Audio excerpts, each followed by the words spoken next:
Hello and welcome to Indus News live from Islamabad. I am Munib Hamid with the headlines of this hour.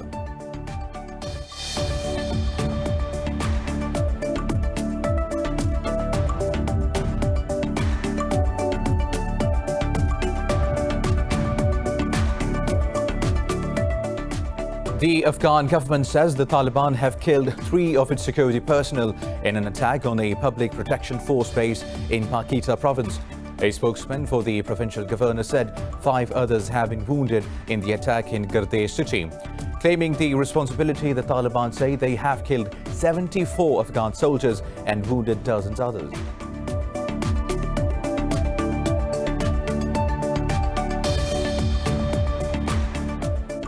Syria says an Israeli missile attack has killed 2 soldiers and wounded 7 others, causing infrastructural damage near Damascus. The state media said Syrian air defense intercepted most of the Israeli missiles launched from the Golan Heights towards its military site. Israel has not yet commented on the Syrian media's claim.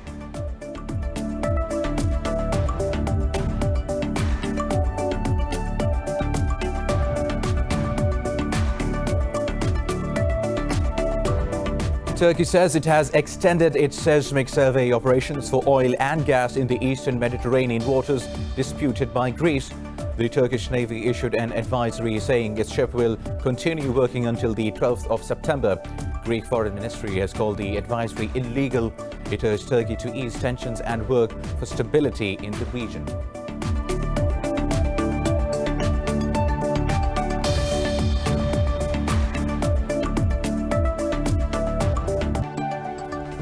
News coming in detail after a short break. Stay tuned.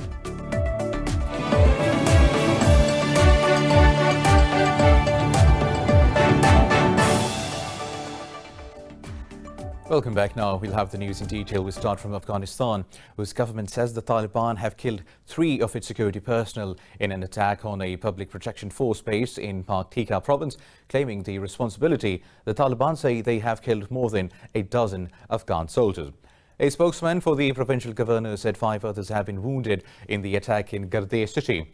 It said the attack started with a car bomb and was followed by a brief gun battle. The spokesperson said the Afghan security forces killed the 2 attackers within 10 minutes. Pakistan has once again warned against spoilers trying to undermine the peace process in Afghanistan. Last week, veteran Afghan politician Bulletin said India is trying to sabotage the peace process. Addressing a meeting of Afghanistan-Pakistan Action Plan for Peace and Solidarity in Kabul, Pakistan's Foreign Secretary Suhail Mahmood urged all sides to seize the historic opportunity for peace in Afghanistan. He said an inclusive and comprehensive political settlement in Afghanistan is the only way forward. Mahmood said Pakistan looked forward to the earliest commencement of the intra-Afghan negotiations. Cautioning about the challenges of the coming phase, Secretary said perseverance remains crucial for a successful outcome. Meanwhile, Syria says an Israeli missile attack has killed 2 soldiers and wounded 7 others, causing infrastructural damage near Damascus. The state media said Syrian air defenses intercepted most of the Israeli missiles launched from the Golan Heights towards its military sites. Damascus said most of the missiles were shot down before they hit their targets. Israel has not yet commented on the Syrian media's claim.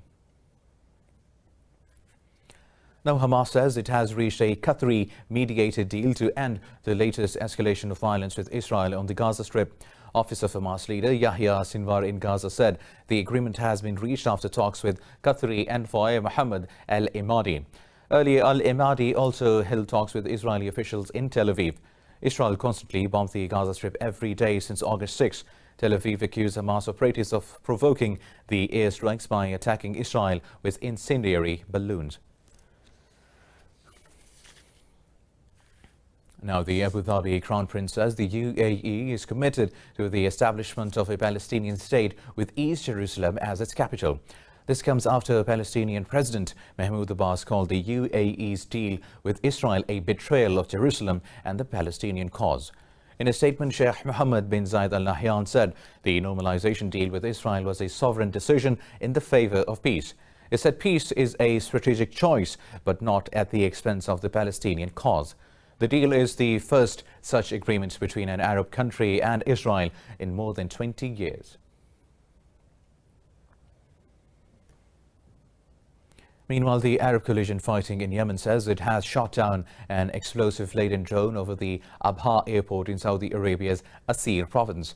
It said the drone was aimed at civilians in the kingdom's southern area before being shot down. Yesterday, Saudi-led forces also destroyed a bomb-laden boat launched by the Houthi rebels in the south of the Red Sea.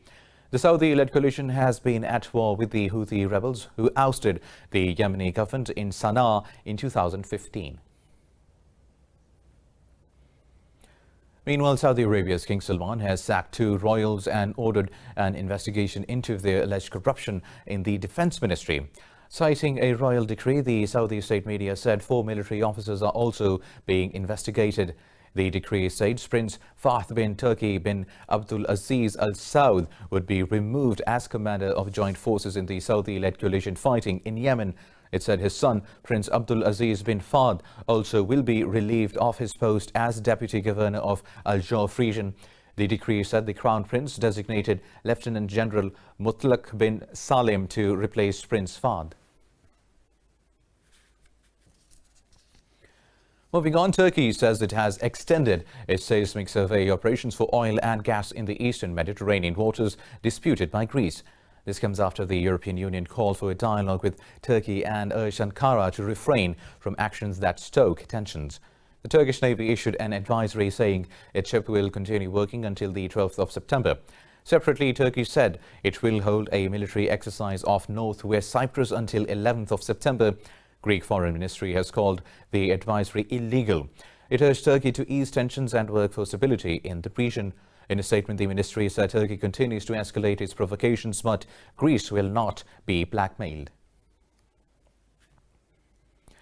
Moving on, NATO says a Russian military jet violated airspace earlier this week as it was attempting to intercept a U.S. Air Force B-52 bomber. The alliance said the fighter carrier was flying near the Danish island of Bornholm when the Russian aircraft breached the airspace, which is in violation of international law. The alliance said the Danish Quick Reaction Alert aircraft were launched to counter the unauthorized intrusion of sovereign airspace. NATO said this incursion is the first of this kind for several years and indicates a new level of Russian provocative behavior. But Russia has denied NATO's claims. Russia's defense ministry said its fighter jets did not violate Danish airspace but flee over Baltic Sea's neutral waters. Relations between the US and Russia have reached a new low as Washington accuses Moscow of unprofessional interception of its plane in the Black Sea. United States President Donald Trump has sided with the teen who killed 2 protesters at a Black Lives Matter rally in Kenosha City of Wisconsin state. At a White House briefing, Trump said the gunman acted in self-defense and probably would have been killed by the demonstrators if he had not opened fire. Trump, who has called the protesters anarchists, said the law enforcement agencies will take care of everything in Kenosha. He also said Kyle Rittenhouse's case is under investigation. We're looking at all of it. That was an interesting situation. You saw the same tape as I saw. And he was trying to get away from them, I guess, it looks like, and he fell, and then they very violently attacked him, and it was something that we're looking at right now, and it's under investigation, but I guess he was in very big trouble. He would have been, he probably would have been killed, but it's under investigation. Trump will visit the city today as protests continue in Kenosha City after an unarmed African-American Jacob Blake was shot and injured by the police. Now moving to Belarus, whose opposition leaders have announced a new political party called Meste, which means together.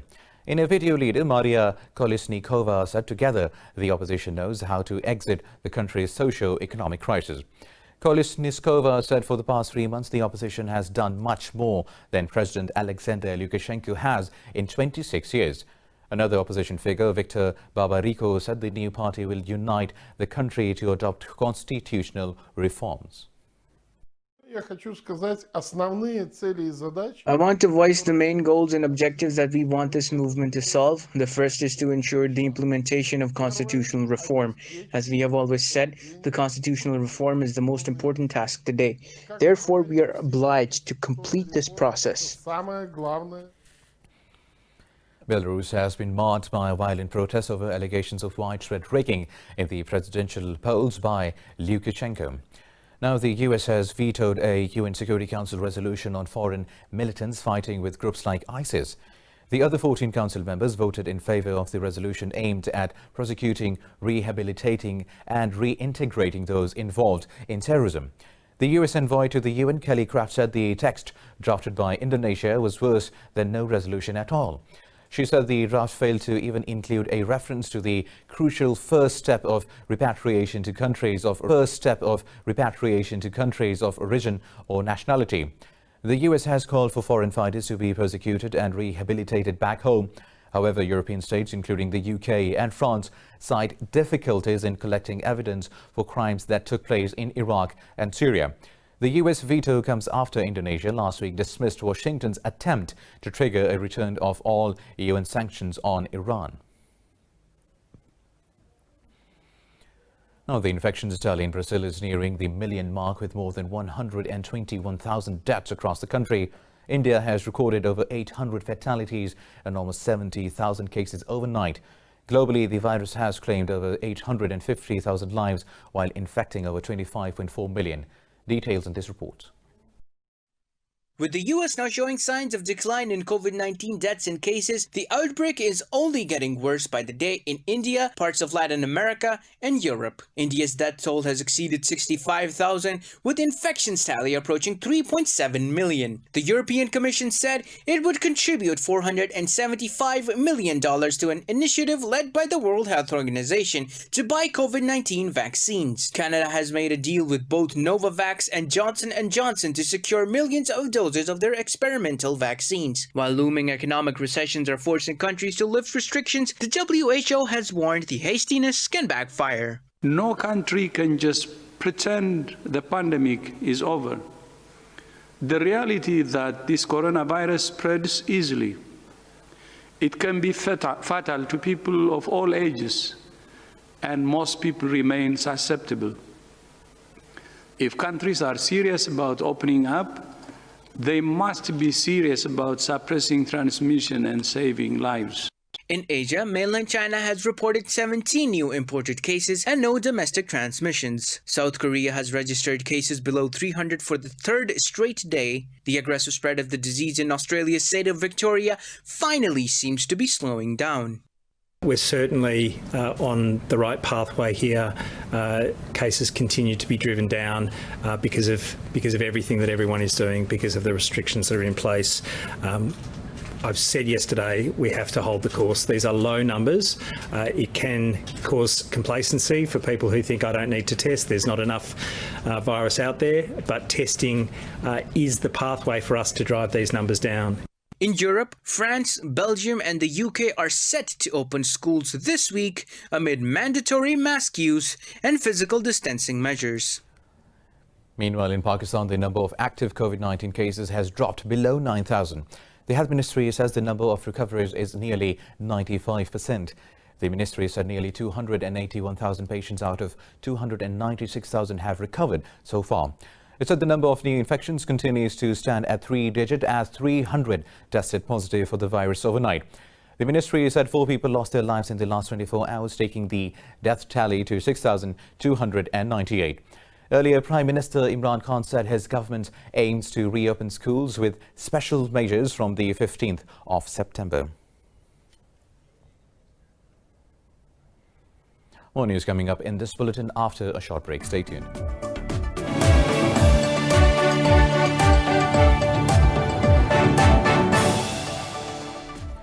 Welcome back. Now moving on with the news stories. The US says it will ban more Chinese-made apps following an earlier crackdown on TikTok and WeChat. In an interview, White House Trade Advisor Peter Navarro accused Beijing of using the data collected by the apps to surveil, monitor and track Americans. Navarro said China is going out around the world to acquire technology and influence. Meanwhile, U.S. Assistant Secretary of State for East Asian and Pacific Affairs David Stilwell has announced establishing a new bilateral economic dialogue with Taiwan. He said the U.S. is intensifying support to the island to mount pressure on China. Beijing has repeatedly warned Washington and its allies not to interfere in its internal affairs and abide by the agreed One China policy. The United States says it is looking to tighten all sanctions on Venezuela in the near future. In an interview, U.S. Special Representative for Venezuela, Elliot Abrams, said curbs have been effective in reducing income to the regime. He said there are some exceptions that were put in place last year which can be removed. Abrams, rejecting the criticism over the potential humanitarian effect of a fuel cutoff, he said if there are shortages of diesel in Venezuela, how Caracas has been able to export crude oil to Cuba. Moving on, Brazil has launched a nationwide anti-drug crackdown, biggest in the history of the country. Federal Police Chief Elvis Seco said authorities have arrested 422 people with alleged links to criminal gangs. Seco said the federal police have issued 201 search and seizure warrants across the country while freezing up to $46 million in assets. He said the culprits will be charged with money laundering, drug trafficking and directing criminal gangs from within the prisons. The police chief said the indictments carry a combined sentence of up to 28 years in prison. This is the biggest operation in the history of the country and of the federal police in various aspects. In the number of warrants, mainly of members of the high command who are part of the leadership, the number of warrants of freestanding factions, it is the largest operation in the number of states, including the federal district. There are 20 states. It is the largest operation against money laundering. This is very important because we can say that this operation isn't just from one state. Now, US tech giant Facebook says it will block news on Australian websites if it has to pay local media outlets for content. This comes as a bill has been drafted for Parliament that will require Facebook and Google to pay publishers for the content appearing on their websites. Facebook Australia Managing Director Will Easton said the company will stop allowing publishers and people in Australia from sharing local and international news on Facebook and Instagram. Easton said this is the company's last resort and will damage Australia's news and media sector in the long term. Meanwhile, Australian Treasurer Josh Frydenberg said the proposed law is in the national interest and will create sustainable local media industry. He said Canberra does not respond to coercion or heavy-handed threats. France and Spain, once hard hit by COVID-19, are all set to ease pandemic restrictions. Authorities are opening schools while employees previously working from homes are back to offices, but with a new normal. What this post-lockdown time looks like in this report. Plans to reopen schools are under pressure as the new coronavirus cases continue to rise in Spain, where classes in most regions are set to begin. Children aged 6 and over must wear masks to class.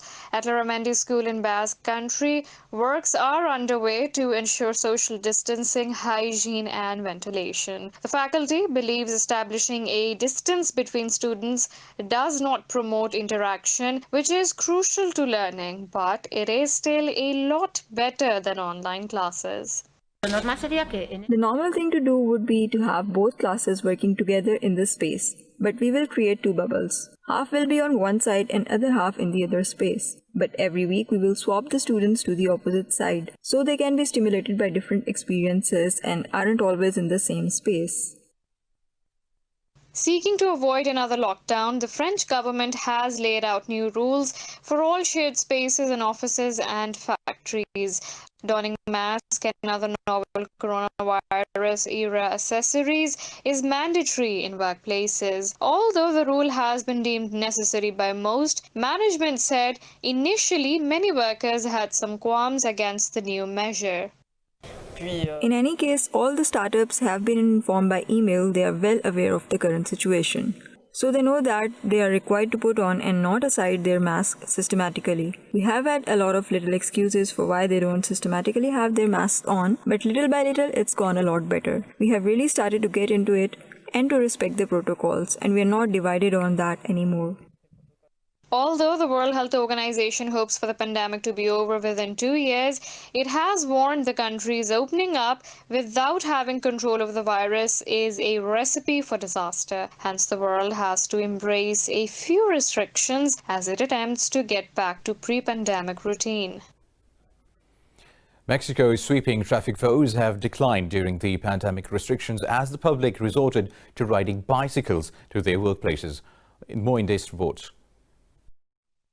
After the coronavirus SOPs were introduced in the Mexico City, people started using bicycles instead of commuting in fully packed metro bus carriages. In a bid to stay COVID-19 free, Mexicans avoided metro, which is a fragile public transport system that commuted 5 million people daily prior to the pandemic.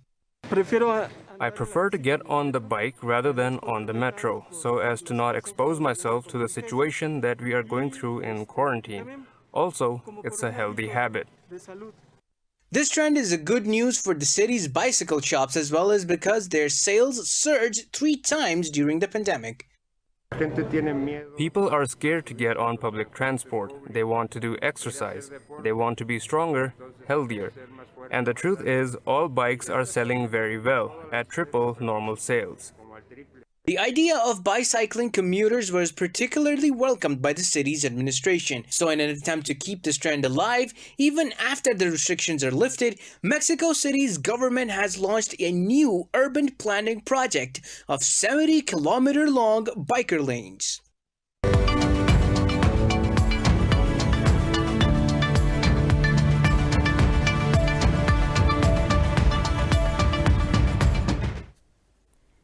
Hit by the COVID-19 pandemic, India's gross domestic product has shrunk by 23.9% year-on-year from April to June. The contraction has put pressure on the government and the central bank for further stimulus and a rate cut. Consumer spending, private investments and exports all collapsed during the world's strictest lockdown imposed in late March. The worst hit sector was construction, which contracted by 50%. India's Ministry of Finance said the economy was set for a V-shaped recovery. They said the economy should perform better in the coming quarters, as indicated by a pickup in freight, power consumption and tax collections. In May, Prime Minister Modi's government announced a $266 billion stimulus package, but consumer demand and manufacturing have yet to recover. European markets open at higher starting of the new month as China's latest manufacturing data has boosted investor confidence. European chipmakers also get a boost from the news that Apple plans to make 75 million 5G iPhones ahead of their launch later this year. European stock 600 is trading almost 0.5% higher. Frankfurt's DAX has gained almost 1% higher. CAC 40 in Paris is trading close to 0.25% higher, while London's FTSE 100 has so far shed close to 1%. Earlier, Asian markets traded mixed as mainland Chinese stocks reported marginal gains.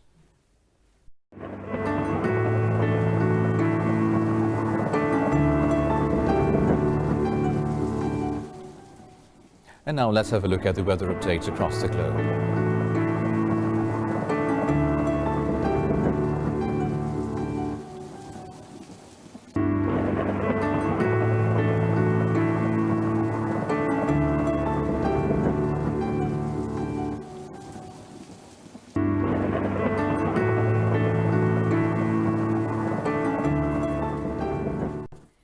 Well, that's all for now. For the latest update, you can follow us on social media at indus.news. Take care.